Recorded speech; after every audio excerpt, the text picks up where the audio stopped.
Alhamdulillah, alhamdulilladzi anzalal Qur'an hudal linnas wa bayyinatin wal furqan wa syifaa lil mu'minin. Asyhadu an la ilaha illallah wahdahu wa asyhadu anna Muhammadan abduhu wa rasuluh. Allahumma shalli ala sayyidina Muhammadin abdika wa nabiyyika wa rasulika nabiyil ummi wa ala alihi wa sahbihi ajmain, amma ba'du. Fa ya ayyuhal hadirun usikum wa iyaya bitaqwallah faqad fazal muttaqun kama qala Allah fi Qur'anil azim. A'udzu billahi samii'il 'alim minasyaitonir rajim. Bismillahirrahmanirrahim. Ya ayyuhan nabiyyu lima tuharrimu ma ahallallahu lak tabtagi maradata azwajika wallahu ghafurur rahim. Al-ayah. Alhamdulillah tahdis binikmah, puja puji dan syukur kita panjatkan kepada Allah yang terus masih memberikan kesempatan kepada kita untuk mengumpulkan bekal di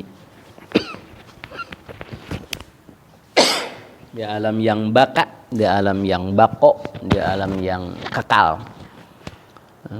Dan alhamdulillah ketika kita istiqomah, itulah yang paling abdul, kata Allah, abdulul karomah. Jadi abdul karomah itu bisa istiqomah, itu abdul, paling abdul. Ya, jadi sulit sekali seseorang itu bisa istiqomah, terutama dalam mencari ilmu. Kenapa? Karena kalau mencari ilmu itu pasti kalau orang yang berilmu akan dilebihkan oleh Allah tingkatan derajatnya, termasuk kan ibadahnya.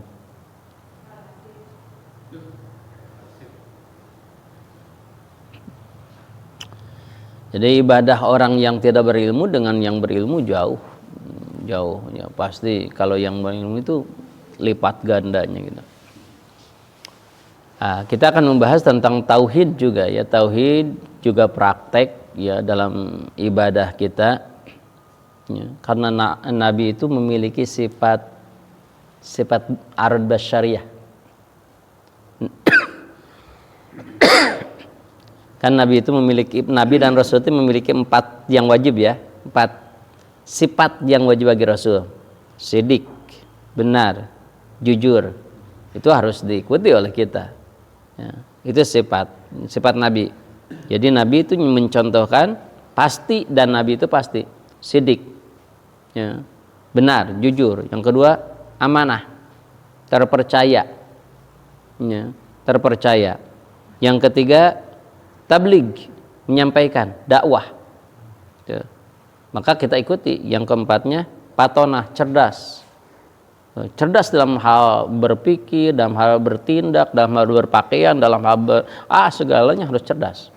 Nah mustahilnya juga 4, kebalikan dari tadi. Sidik kebalikannya adalah kidib, bohong. Mustahil Nabi bohong gitu, nggak mungkin Nabi bohong. Yang kedua tadi kan amanah, berarti ini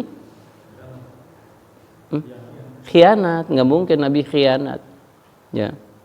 Makanya wajib kita tahu bahwa Nabi itu tidak mungkin khianat. Maka kita juga diwajibkan untuk mengikuti Nabi, tidak boleh khianat.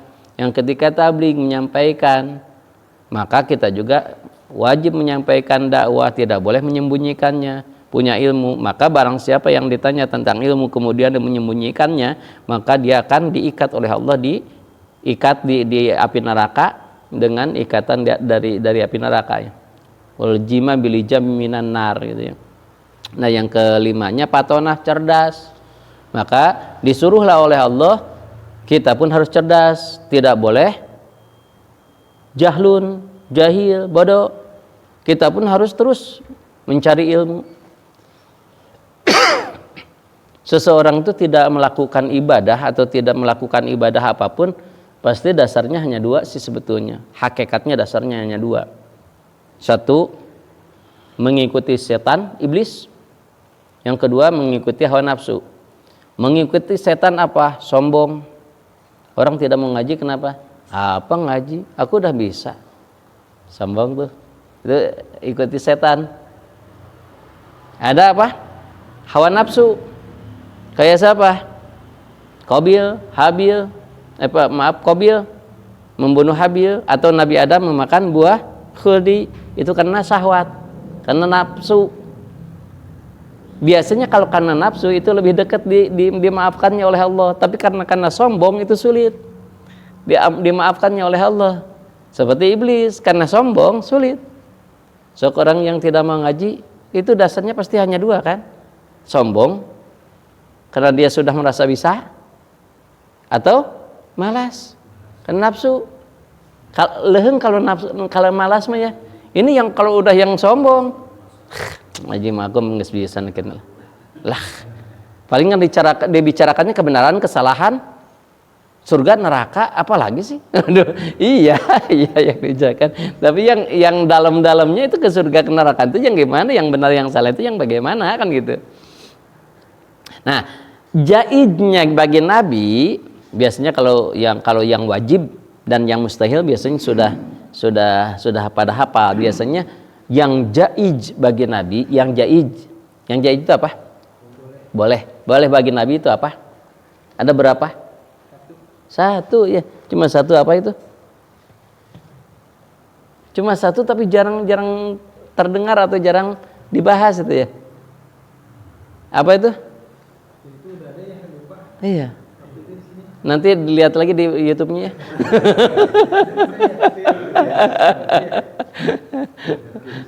Cuma satu tapi lupa wanya gitu.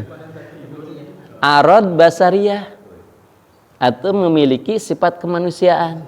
Yang akan kita bahas juga, ini kita akan melihat bahwa Nabi itu memiliki sifat kemanusiaan secara umum. Nabi tidur seperti manusia, Nabi nikah seperti manusia, Nabi makan seperti manusia, termasuk sifat-sifat kemanusiaan yang lainnya. Contoh yang kita akan bahas dalam surah At-Tahrim. Kenapa disebut tahrim? Mengharamkan. Maka ya ayyuhan nabi, kata Allah, ya ayyuhan nabi, wahai nabi, lima tuharrimu, kenapa engkau mengharamkan ma ahallallahu laka, sesuatu yang sudah dihalalkan oleh Allah kepadamu. Jadi Nabi ternyata pernah mengharamkan sesuatu yang dihalalkan oleh Allah. Nah, asbabun nuzulnya gini. Nabi itu kan punya istrinya banyak tuh. Salah satunya gini. Jadi yang istri-istri itu ada yang dinikahi, ada yang upeti dari raja-raja kafir, putri raja gitu ya. Bukan upeti, artinya namanya teh hadiah kepada Nabi. Namanya amat tuh. Kan dinikah tuh. Banyak amatnya. Salah satunya amatnya tuh Maryah binti Kibti, orang Kibti ya, Maryah Kibti. Maaf, Hafsah dan Aisyah agak cemburu wae ke Maryah teh gitu. Nabi juga sama, istri Nabi juga ada cemburunya gitu ya. Terus ketika Nabi di rumah Hafsah, ya Rasul gitu. Kenapa sih Rasul itu agak beda ke Maryah itu? Gitu. Nah, Nabi ingin, ini sifat kemanusiaannya, Nabi ingin membahagiakan Hafsah. Kata Hafsah, udah mulai sekarang jangan bilang ke siapa-siapa ya, kata Nabi. Mulai sekarang saya tidak akan mempergauli Maryah, tidak akan bersetubuh dengan Maryah. Tapi ini rahasia, hanya kita berdua. Ini untuk menyenangkan istrinya. Maka ditegur oleh Allah. Kan kamu bergaul dengan Maryah udah dihalalkan, kenapa nggak mau? Itu ditegur oleh Allah. Nah, makanya Nabi itu maksum. Kata maksum, dijaga oleh Allah, baru mau melaksanakan langsung ditegur. Kan belum melaksanakannya Nabi, baru maunya berarti langsung ditegur oleh Allah. Ya ayyuhan nabi lima tuharrimu ma ahallallah lak gitu. Nah, untuk apa? Maradota ajwajikan, ayat berikutnya masih ayat tersebut. Untuk apa? Untuk menyenangkan hati siapa tadi? Hafsah dan Aisyah. Ternyata satu lagi, Nabi itu bukan satu. Sekali lagi dia ketika di Zainab, ketika ke istrinya bagian di Zainab, Nabi itu sering emang Nabi kebiasaannya kan minum madu. Kadang-kadang pakai air hangat, madunya di air hangetan diminum. Karena ingin menyenangkan Zainab. Masya Allah, Zainab, istriku, aku itu ketika minum, kalau bahasa kita mungkin bahasanya gini, kalau minum madu di rumahmu itu, buatanmu itu, wah Masya Allah hebat, enak sekali. Kata Zainab, ya Rasul, kan aku bikinnya pakai hati. Ya biasa kan ke suami ingin membahagiakan. Kata Rasul, oh kalau begitu saya tidak akan minum madu di tempat yang lain, di istri-istri yang lain, hanya di engkau. Itu untuk membahagiakan. Ditegur gitu. Memang haram minum di yang lain gitu kan. Jadi Nabi itu Masya Allah. Jadi, nah setelah itu ditegur kan oleh Allah. Berarti makanya ditegur itu ada kesalahan di situ, kesalahan teknis. Jadi Nabi juga tetap ada sifat kemanusiaannya, ingin membahagiakan salah satu. Kenapa? Karena maaf, dalam sejarah gini, Nabi itu kan Nabi dikasih tahu ya sesuatu yang akan terjadi. Nanti setelah wafat beliau, yang akan menggantikan pertama kali siapa? Abu Bakar. Kemudian Umar. Itu Hafsah, Aisyah, itu putri siapa? Putri mereka. Gitu. Jadi untuk membahagiakan mereka dan untuk kedepannya itu politik juga kan gitu. Tapi oleh Allah ditegur gitu. Nah, itu maka di sini Allah menyebutkan wallahu ghafurur rahim, Allah akan mengampuni dosa-dosamu gitu. Maka tapi tetap lihat qad faradallah, dan Allah mempardukanmu, mewajibkanmu lakum tahillata aimanikum, menghalalkan sumpahmu. Nah, jadi ketika kita pernah sumpah, maka harus ada kiparat sumpah. Kiparat ya, kayaknya kiparat denda atau denda lah. Dulu ada memerdekakan amat, 2 puasa 2 bulan berturut-turut, ada juga memberi makan fakir miskin 60 fakir miskin. Satu orangnya 1 makan seharian kita. Berarti seolah-olah kita misalkan kalau misalkan gitu, berarti 60 orang teh 60 kali makan kita lah. 60 hari lah gitu. Sehari itu makan berapa gitu. Keseorangan sehari makan berapa gitu. Itu kifaratnya. Nah, terkadang kita juga suka ya. Gini misalkan, mungkin terbesit dalam hati, sore ya, saya berhubungan dengan istri itu sekolah. Kemudian kita berhubungan lagi. Nah, itu harus ada kifarat tuh. Saya nggak mau berhubungan lagi misalkan. Gitu. Bilang gitu misalkan. Nggak mau berhubungan lagi, kemudian berhubungan ginilah, yang sering makanan lah. Kita makan jengkol. Itu jengkol kan gitu. Kata itu pokoknya mah dari mulai saat ini saya tuh hayang ngedahar jengkol. Saya nggak mau, pokoknya cadu lah gitu. Jadi untuk makan jengkol, ternyata orang lain makan jengkol enak gitu. Kita ikutan, itu harus kifarat. Ya, kifarat sumpah. Ada juga kadang-kadang gitu, kadang-kadang gini. Ini harus ada kifarat sumpah. Ini contoh, ada dulu misalkan ini sedang main-main kan, kalau masih anak-anak mah kadang-kadang silih jang jaruhkeun, barasi jang jaruhkeun teh nampak. Oh, dijodoh-jodohin. Kamu nanti kamu kabogoh mananya eta teu hayang ting sararudi ting. Gitu nya misalkan gitu. Najis ting aing teu hayang. Geus udah dewasanya nikah. Nah, itu harus ada kifarat. Kifarat sumpah. Anu suka sumpah tuh hayang ting bari ciciduhan gitu. Itu udah sumpah. Ya tadi. Pilih. Kan belum akil balik. Ya enggak apa-apa. Sama aja hukumnya. Kalau yang tadi belum akil balik maksudnya, anaknya kayaknya enggak ya. Kalau sudah akil balik ya udahlah. Mungkin kalau masih kecil kan belum ada hukum ya. Oke, bisa jadi. Tapi kan kalau nikah nama udah jejeg. Kan sumpahnya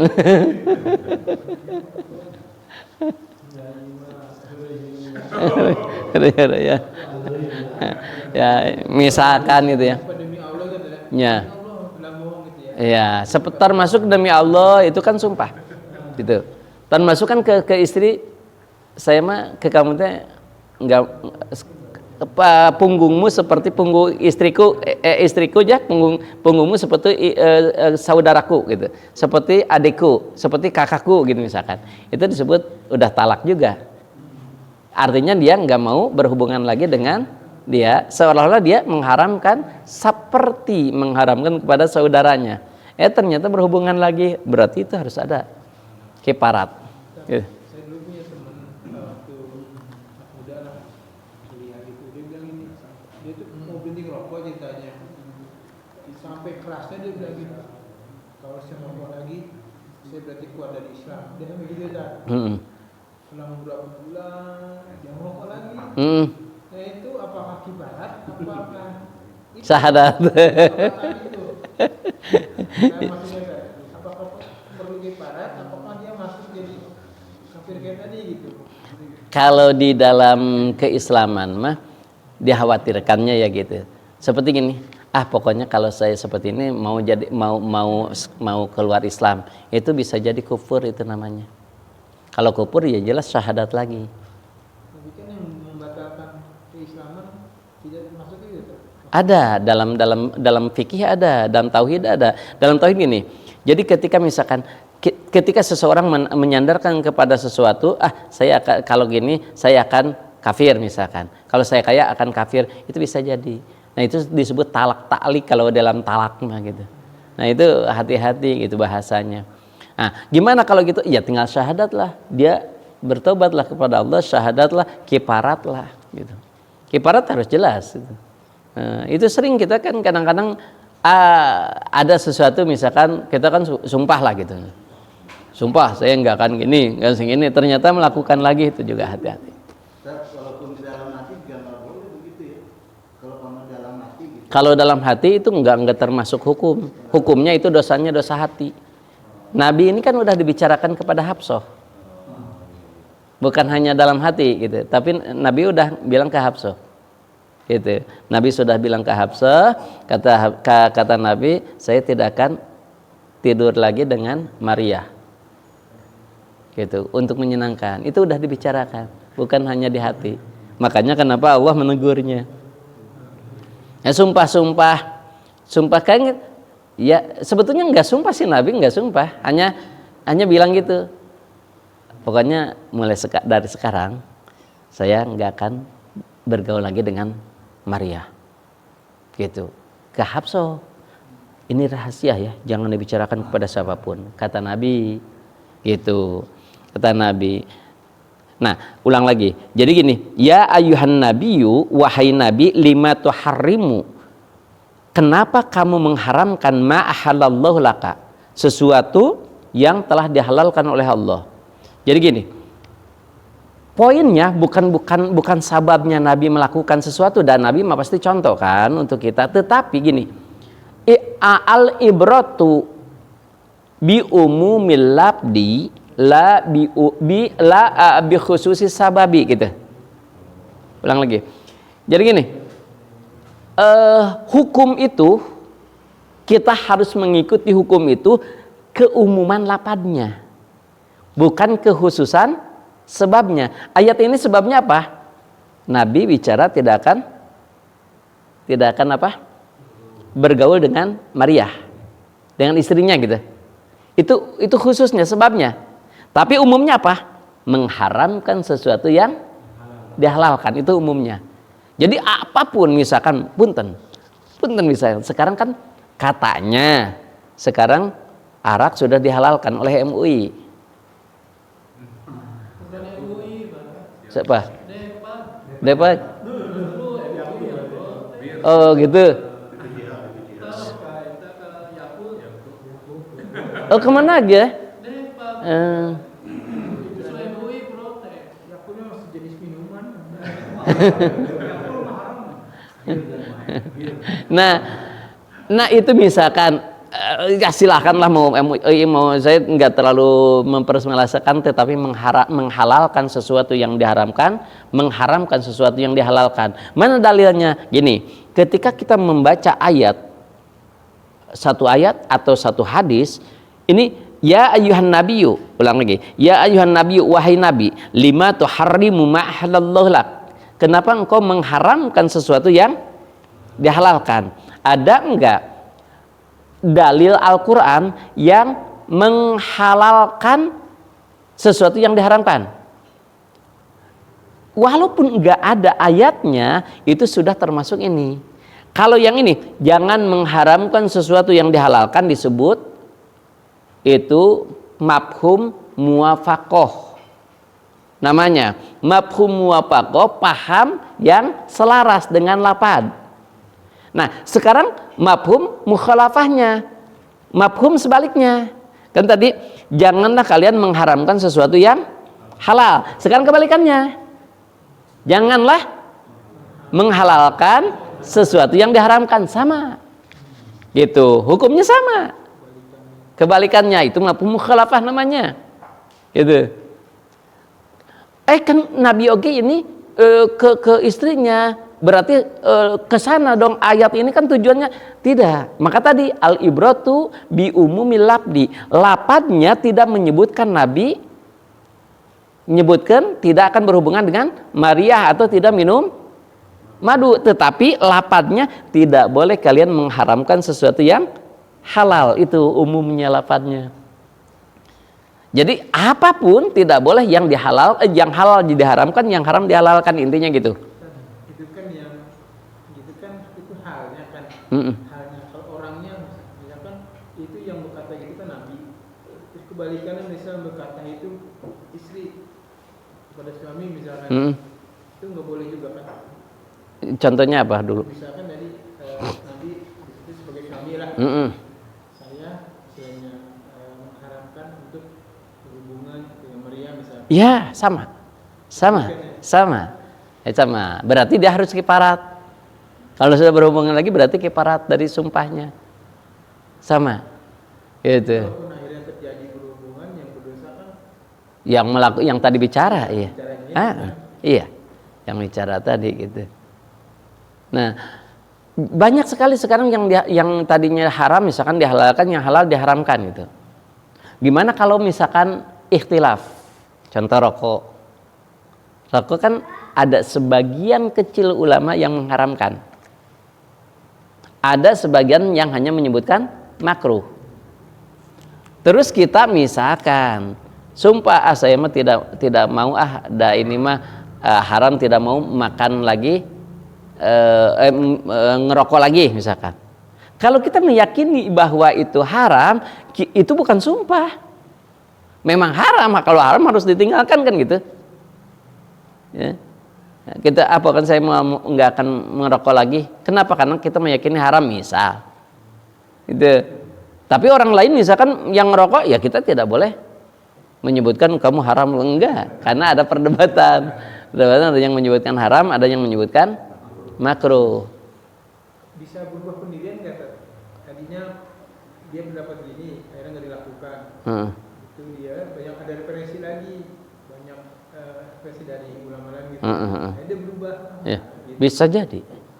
Kenapa? Karena perubahan sikap itu dikarenakan ada pendapat-pendapat, ilmu-ilmu yang baru. Itu ya nggak apa-apa. Kalau saya sih dari dulu memang nggak suka aja, nggak bilang ini apa sebabnya makruh atau haram. Rokok itu memang nggak suka aja gitu. Memang dari dulu bukan nggak pernah mah ketika santri, ya namanya santri ya ikutan, tapi nggak pernah ngerasain enak gitu. Ke hidung saja kebesekan. Nah, jadi bukan mengharamkan, kan memang ya emang gitu aja, dari Allah aja itu anugerah. Nah, gitu kan gitu. Ya. Nah, jadi mengharamkan sesuatu yang sudah dihalalkan, menghalalkan sesuatu yang diharamkan itu bahaya. Apalagi seorang figur. Kalau dia mengatakan sesuatu gitu kemudian diikuti oleh semuanya, bahayanya itu. Itu dilun mudilin kata Rasul, sesat dan menyesatkan orang lain. Ini bahaya. Makanya maaf sekali, kenapa kalau ulama-ulama dulu tuh di pesantren tuh, dia hampir tidak memberikan imam itu kepada yang lain. Kenapa? Karena keilmuannya. Dan masyarakat tuh umamanya tuh telat pasti ditunggu. Kenapa? Karena takut salah. Karena kekhawatiran takut salah, itu saking takut salahnya dia, Nabi kan, sahabat tuh salat maghrib tuh. Setelah salat maghrib Nabi telat kan dari rumahnya ke isanya itu nggak tahu masalah ada apa gitu, nggak sholat duluan, enggak kan? Nunggu Nabi sampai pada tidur. Kenapa? Takut salah, takut tidak benar ilmunya. Kalau masih ada yang lebih hebat dari kita, kenapa kita harus ke depan gitu? Maka ditunggu. Tapi di kota mah enggak gitu ya. Sahawin daek.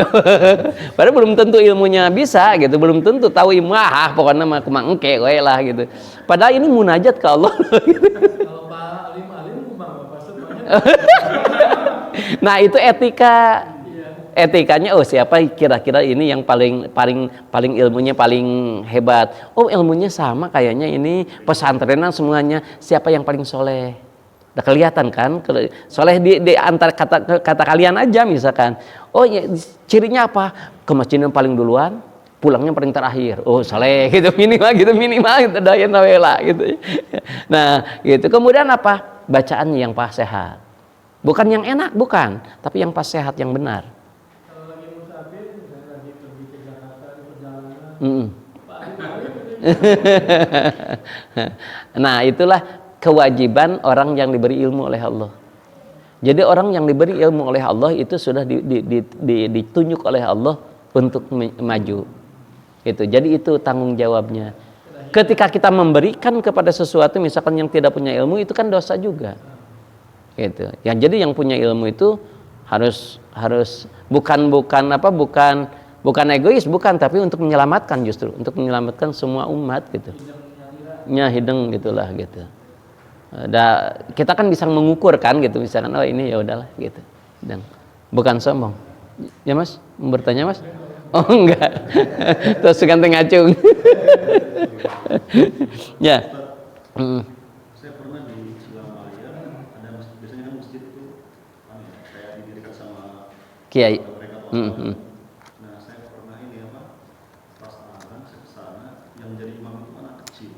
Tapi dia kayak ini mungkin karena dia, buat saya sih, saya lihatnya sih dia masih di bawah umur gitu ya. Kayak SMP mungkin gitu. Nah, sementara makmumnya itu dewasa gitu, dan orang-orang pun juga di situ juga. Saya jadi ragu juga, ini gimana mau sholat ngikut aja atau gimana gitu. Itu gimana seperti ini? Nah, ada dua itu. Satu, mungkin anak itu diberi kelebihan oleh Allah. Misalkan dia udah hafid Quran misal, itu boleh. Tetapi kalau karena keturunan, dia kan keturunan kiai, padahal maaf ilmunya kurang, nah itu yang bahaya. Karena misalkan karena yang mendirikannya dia, jadi harus keturunannya gitu kan. Padahal nggak pesantren gitu, belum ilmunya masih gitu misalnya di bawah. Nah itu juga rada gawat gitu ya. cara jadi imam bukan harus balik. Enggak. Makanya banyak ya sekarang itu anak-anak kecil jadi imam gitu di luar gitu. Enggak apa-apa. Kalau sholat itu enggak apa-apa. Boleh mengikuti yang tidak, bahkan kan di ini. Ya yang penting ilmu ada fasihnya gitu, ilmunya, kesolehannya gitu. Itu boleh gitu. Tapi kalau misalkan karena keturunan, karena memang dia yang mendirikannya, itu yang khawatir gitu. Karena apa? Karena misalkan kalau anak itu belum punya ilmu, misalkan di belakangnya yang punya ilmu bisa nggak sah tuh. Gitu. Kenapa? Karena salah satu syarat jadi makmum itu tidak tahu kesalahan imam. Sedangkan misalkan kalau imam tidak pakai ilmu, makmum tahu kan, saya salah, nggak sah itu berjamaah gitu. Sedangkan kan bukan hanya ucapan, bukan hanya bacaan kan, kesalahan itu ada dalam fikihnya, dalam Kalau ikhlas atau hati nggak susah itu mah ya dicarinya gitu. Ini mah dohirnya aja, fahkum bidawahir aja. Hukumilah yang dohirnya gitu. Nah, kembali lagi, jadi ketika kita memberikan mafhum kepada sesuatu, ada mafhum muwafaqah yang selaras dengan lapad, ada mafhum mukhalafah, ada kebalikannya gitu. Nah, itu disebut mafhum mukhalafah gitu. Contoh misalkan gini, yang ini contohnya misalkan yang ini diharamkan sesuatu, kenapa kamu mengharamkan sesuatu yang sudah dihalalkan? Kebalikannya, kenapa kamu menghalalkan sesuatu yang diharamkan? Yang kedua, kaidahnya yang direken oleh kita itu bukan sebab. Kan asbabun nuzulnya kayak tadi ya. Nabi mengharamkan bergaul dengan istrinya. Nabi mengharamkan minum madu di istri yang lainnya. Nah, saya emang enggak, ini mah cuma misalkan yang lain, bukan sebabnya yang kita lihat, tapi lapadnya, menghalalkan sesuatu yang diharamkan, mengharamkan sesuatu yang dihalalkan gitu. Itu lapadnya gitu. Apa saja misalkan kayak tadi arak, minuman gitu, misalkan udah diharamkan jelas, misalkan yang memabukkan ini halal gitu, dasarnya apa misalkan, silakan dasarnya apa silakan gitu ya, nanti bisa diperdebatkan. Nggak tahu atau apa ya misalkan gitu. Nah, misalkan punten misalkan adan tidak diperbolehkan gitu misalkan. Misalkan adan itu syiar. Tidak diperbolehkan misalkan. Sama sekali ini bukan membatasi tapi tidak diperbolehkan misalkan. Tapi kalau saya itu misalkan setuju misalkan tidak semua masjid dan musola mengumandangkan adan keluar. Itu saya setuju. Kenapa? Karena sebetulnya adan itu kan memberitahu kepada umum bahwa ini udah masuk waktu sholat, kan itu. Kemudian adannya, iqomahnya ketika kita di tempat mau sholat aja, nggak usah keluar kan gitu maksudnya. Misalkan di musola nih, mau adan nggak usah pakai speaker kan, karena udah terdengar dari yang besar gitu, yang masjid jami yang suka dipakai Jumatan gitu. Jadi musola nggak usah kan. Kenapa? Karena sudah terdengar. Gitu. Jadi pas adannya, pas iqomahnya mau sholat aja di masjidnya, di musolanya kan cukup gitu. Memang sekarang kan menireang gitunya di mana-mana gitu.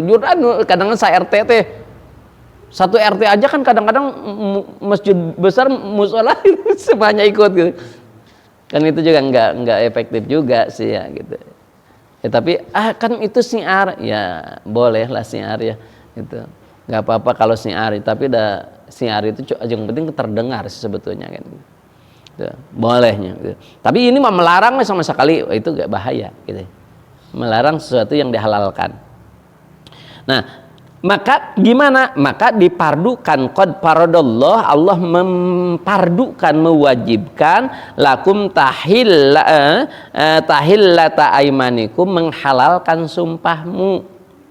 Jadi itu tadi dianggap nanti sumpah, padahal itu Nabi itu bilangin seperti itu ya. Nah, wallahu maulakum wa huwal alimul hakim, dan Allah wallahu maulakum, dan Allah mengurusmu, menolongmu sebelum kamu melakukan dosa, maka ditolong oleh Allah. Itulah disebut dengan maksum. Jadi Nabi baru mengatakan seperti itu, belum melakukan sudah langsung ditegur oleh Allah. Ya. Itulah maksum namanya. Jadi belum melaksanakan dosa sudah, atau itu sudah dimaafkan oleh Allah, ya wajar karena belum melaksanakan juga gitunya. Nah, tapi tetap beliau dalam sebagian hadis itu menyebutkan dia memerdekakan amat untuk tebusan yang tadi bicara tadi itu. Kemudian kan tadi ceritanya Nabi itu bicara ke Hafsah bahwa saya tidak akan bergaul dengan Maria, dan saya tidak akan minum madu selain di janab. Nah, ida asarran Nabi, ketika merahasiakan Nabi ila ba'di ajwajihi, kepada sebagian istrinya, merahasiakan hadisan, satu pembicaraan, satu ucapan. Palamma amba'at bi, ginilah Hafsah, aku punya dua rahasia nih. Satu, tidak akan tidur dengan Maria. Yang kedua, tidak akan minum madu. Kata Nabi ke Hafsah.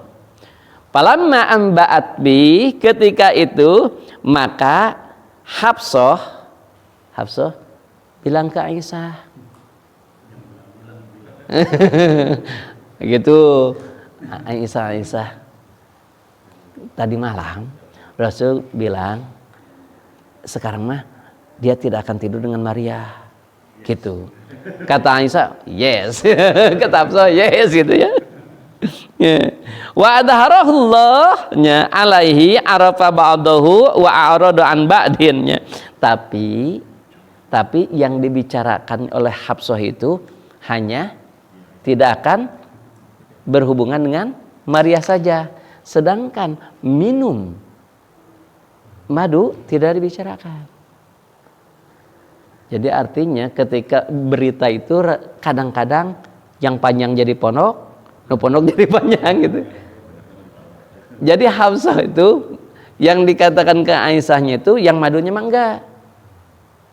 Gitu. Kenapa? Karena berhubungan dengan dia dan Aisyah juga kan tidak akan. Nah, maka kata Nabi sebagian wa'arada an badin, sebagiannya enggak dibicarakan gitu. Jadi itu anehnya. Itu aneh dari dulu dah ada aja dalam Al-Qur'annya kalau misalkan bicara itu dari Kenapa? Kepentingannya. Iya. Jadi istri Rasul ini melihat Rasul ini sebagai suami. Iya, betul. Bukan sebagai Rasulnya. Iya, betul. Kalau sebagai Rasulnya kan semua hukumnya Iya. dihabiskan. Iya. Nah, makanya tadi sifat a'radnya itu, a'rad basariyahnya. Nabi itu punya a'rad basariyah punten misal. Nabi itu seneng yang manis. Itu a'rad basariyah itu. A'rad basariyah itu bukan jadi hukum gitu maksudnya. Oh, kamu nggak suka korma ya, bid'ah loh. Kenapa? Nabi seneng korma. Atau misalkan tadi kan Nabi itu seneng madu, minum madu. Kita saya nggak seneng madu. Oh, bid'ah loh. Nabi juga nggak gitu, karena itu a'rad basariyah, itu ke sifat kemanusiaannya. Boleh kita saya mah seneng Nabi, dan Nabi mah pasti makan minum juga, pasti ini ada rahasia di balik semuanya untuk kesehatan dan seterusnya. Saya ikuti, boleh, berarti kitanya di situ dapat pahalanya, cintanya mengikuti nabinya. Tetapi yang tidak melaksanakan itu tidak dosa, karena itu a'rad basariyahnya. Kenapa? Oh, ceramah di YouTube. Oh iya, seperti gitu. Misalkan sekarang gini, pakai YouTube misalkan gini, pakai kitab juga, nggak ada di Nabi mah kitabnya juga. Nabi kan belum ada kitab, Nabi. Quran saja belum dibukukan waktu zaman Nabi. Mungkin Pak Ustadz udah jelas ya ngomong ke semuanya. Ya. Tapi kalau misalnya nggak ada orangnya, Pak Ustadz bicara sendiri gitu Ya. kan. Tapi kan masuk YouTube-nya Ya. Ya. di-upload gitu. Seolah-olah seperti lagi bicara banyak orang. Iya. Nah itu gimana kan? Zaman Rasul nggak ada bid'ah bukan? Enggak. Ya, kayak gini aja sebetulnya. Ya. Enggak bid'ah ya. Orang yang sabab, ya bisa juga konsisten. Iya. Itu juga bid'ah. Ya. Jadi betul ya, memang kita kan dalam Islam itu qaimam bil qisti. Harus ajeg. Harus konsisten. Qaimam bil qisti. Dalam Islam itu harus konsisten. Ya, konsisten. Benar salah gitu. Ya, jadi kita makan gini. Pandangan ada batasnya. Pendengaran ada batasnya. Akal pun ada batasnya. Logika pun ada batasnya. Tidak semuanya bisa dilogikakan. Tuh. Masa ketika zaman Nabi Raja Abrahah dilempar oleh burung, hancur. Masuk akal enggak sih? Enggak kayaknya. Oh iya, kalau masuk akal, tapi dengan iman, mukjizat Nabi dari kecil, irhas Nabi gitu kan. Kalau dengan logika kan, masa Nabi Ibrahim dibakar nggak mempan? Nggak mungkin. Itu masuk akal. Ya semuanya kan logika itu hanya terbatas gitu. Tetap aja ada batasnya gitu. Jadi bukan kadang-kadang ya, logika kita yang oh ini tidak A tidak B, padahal logika kita yang tidak nyampai gitu bisa. Gitu ya. Oke, di sini lanjut. Jadi kadang-kadang ya ini hati-hati makanya bicara ke istri, rahasia-rahasia kita bisi juga. Sebagian istri ada yang kayak seperti itu, bocor, ember gitu. Ember, bocor gitu ya.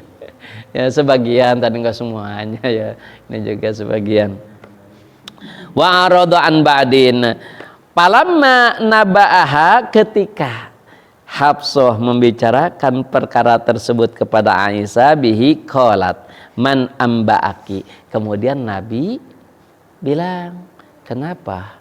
Aku sudah bilang kepadamu ini rahasia antara kita berdua. Kenapa ada orang lain tahu? Gitu.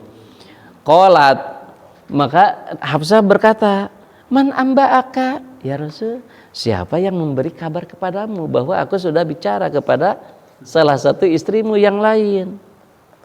Kata Rasul, hada qala nabba'aniyal alim al khabir, yang telah memberi tahu kepadaku dat yang maha mengetahui, dat yang maha waspada. Allah yang sudah ngasih tahu ke aku gitu. Makanya tobat kamu gitu. Di sini kata Rasul apa? In tatuba, kalau kalian duaan tidak bertobat. Aisyah dan Hafsah itu maksudnya. Jadi in tatuba, kalian harus tobat. Faqad daqat qulubukuma, pasti kamu akan resah hatimu kalau tidak tobat. Jadi nabinya tobat kiparat, padahal belum melakukan. Hafsah juga tidak memegang amanah. Aisyah, kenapa Aisyah ya? Aisyah kan mendengar saja.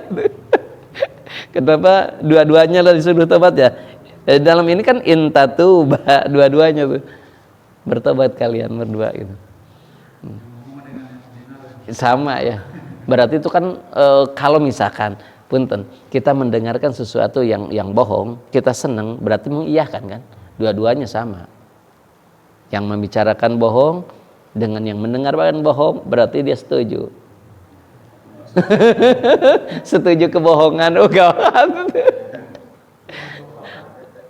Jadi mufakat itu berarti ketika kita misalkan mengiyahkan, misalkan punten, yang dikhawatirkan gini, misal tadi misalkan oke lah,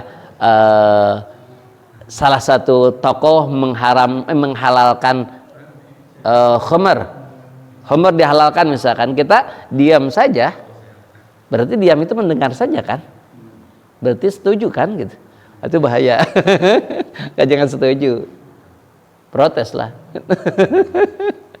Enggak lah, minimal dalam hati janganlah, enggak setuju gitu. Kenapa? Yang enggak, oh, tadi Aisyah sama Fatimah, Hafsah sama Aisyah. Ilallah pokoknya malat intahrimi Maria apa? Entong benci lagi ke ma'a karohati an Nabi, tidak boleh benci lagi, tidak boleh benci lagi ke Maria, tidak boleh benci kepada Nabi. Ini ma'an Nabi sallallahu alaihi wasallam gitu ya. Wa jawab syarati mahdhufun. Waduh. Tobatnya ente ngulang lagi lah gitu. Kudu amanah gitu ya.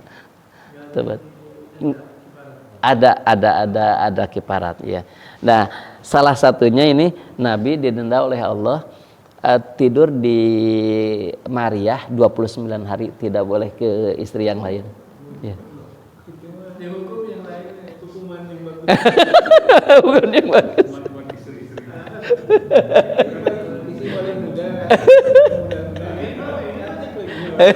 Yalah, makanya cemburu juga yang lainnya. Makanya kenapa Aisyah sama Hafsah cemburu juga kan itu. Padahal Aisyah kan cantik juga. Itu Masya Allah karim. Tapi ini sifat kemanusiaannya, maksudnya sifat kemanusiaan Nabi juga ada. Memang Nabi juga sifat kemanusiaannya ingin membahagiakan istrinya gitu. Tapi jangan mendolimi yang lain, jangan menghalalkan sesuatu yang sudah diharamkan atau yang mengharamkan sesuatu yang dihalalkan. Itu nggak boleh kan itu. Kadang-kadang itu Tapi haramnya di sini bukan haram bahasa haram di Arabnya. Kalau di Arab mah kan haram itu misalkan, ya saya misalkan, ini berapa? 10 real, 5 real, haram, kata dia. Haramnya bukan haram gitu, itu maksud haram itu nggak boleh itu. ulah itu. Ini mah haram hukum maksudnya, mengharamkan, menghalalkan hukum dalam hukum maksudnya gitu ya. Ya tidak boleh. Gitu. Hanya di Arab kan budayanya ketika kita sudah nawar, diiyahkan oleh dia itu sudah jadi. Kita misalkan nawar, ya boleh, iya halal, kata dia. Yang enggak jadi, nggak marah pasti marah. Iya, kalau di sana kalau sudah nawar sudah pasti.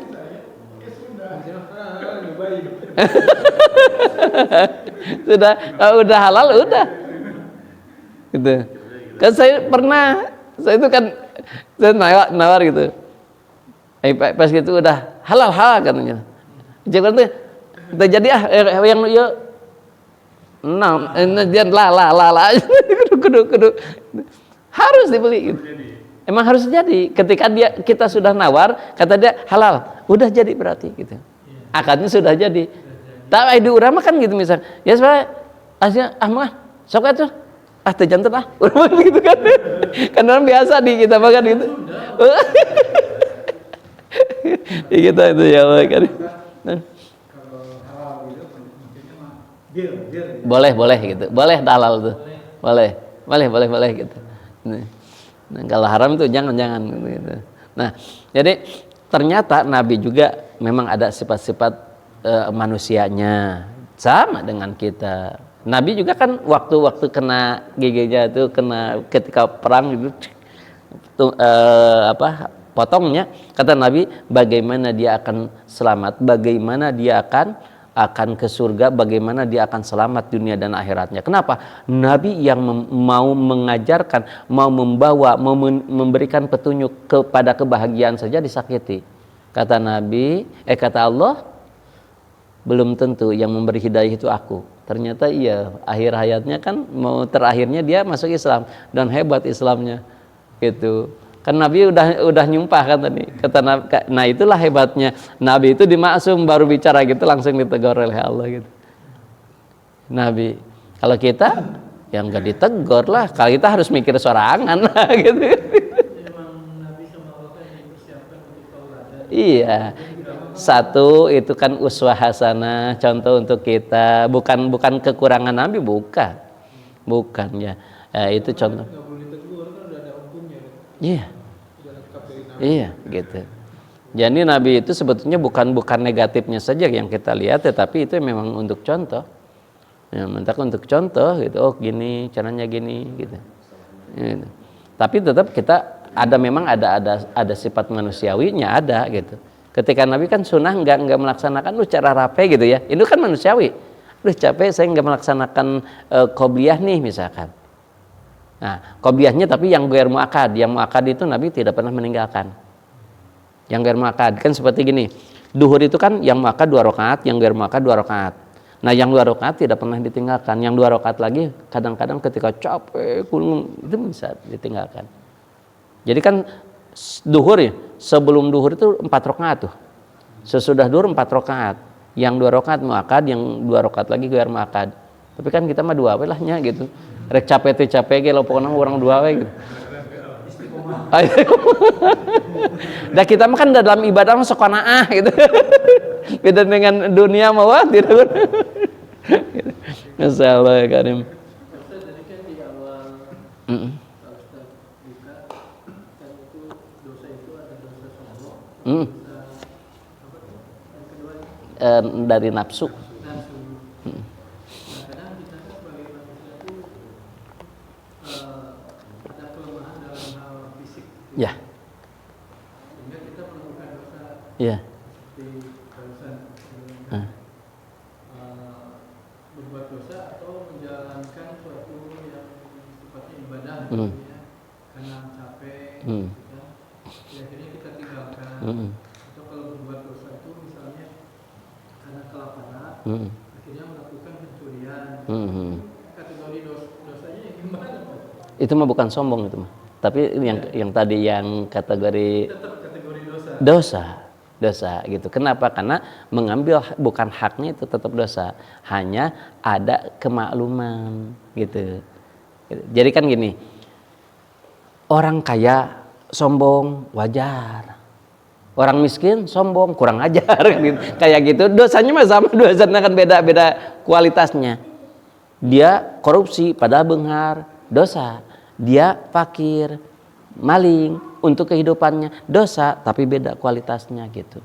Tetap aja dah kalau dosa tetap dosa karena mengambil hak orang lain. Ya, karena lapar gitu. Akan kalau lapar mah darurat, kalau darurat mah bisa dimaafkan. Makanya tergantung daruratnya tadi. Kalau misalkan dia akan mati, benar-benar mati, bisa saja dimaafkan oleh Allah. Dan taubat saja gitu misalnya. Hanya taubatnya kan kalau dengan hak manusia harus mengembalikan juga gitu kan. Kalau sudah punya itu. Disiaskan dengan nggak bisa sholat berdiri, nggak duduk, itu kan pemakluman. Iya, kayak gitu pemalu. Karena daripada untuk bertahan hidup bisa Tapi kalau maklumi ya. waktu zaman Umar kan pernah pada waktu zaman Umar kan ada dia maling divonis lah karena buktinya sudah jelas, bukti fisiknya udah jelas, maka kata Umar potong gitu, potong. Dia akan protes, Umar maaf, Amirul Mukminin maaf, seharusnya yang dipotong itu bukan saya tapi Anda. Kan Umar bingung, lah kamu yang maling, buktinya sudah jelas, kenapa saya yang harus dipotong? Engkau sebagai pemimpin kami memimpin engkau untuk mensejahterakan kami. Kami udah beberapa hari tidak makan layak. Ini saya ngambil ini, kenapa? Untuk mempertahankan hidup. Ini kan tanggung jawabmu, berarti kamu yang dipotong. Apa yang akibatnya oleh Umar? Langsung diambil uang, kemudian diambil barang-barang, nih untuk modal. Nggak dipotong jadinya, tapi dikasih modal oleh Umar. Tetapi dengan syarat, setahun kemudian, 2 tahun kemudian kamu membebaskan 2 orang, 3 orang sepertimu. Jadi ngasihnya enggak ngasih gitu, tapi ada syarat. Kamu harus mampu nanti tahun berikutnya, 2 tahun berikutnya kamu membebaskan orang yang sepertimu. Supaya tidak mencuri lagi. Pasok olehmu. Seperti aku memasokmu gitu. Jadi ada motivasi kan untuk gitu. Jadi enggak jadi dipotongnya karena pemakluman tadi pada gitu. Wus keren. Kemarin tahu itu. Allah bisa. Ya.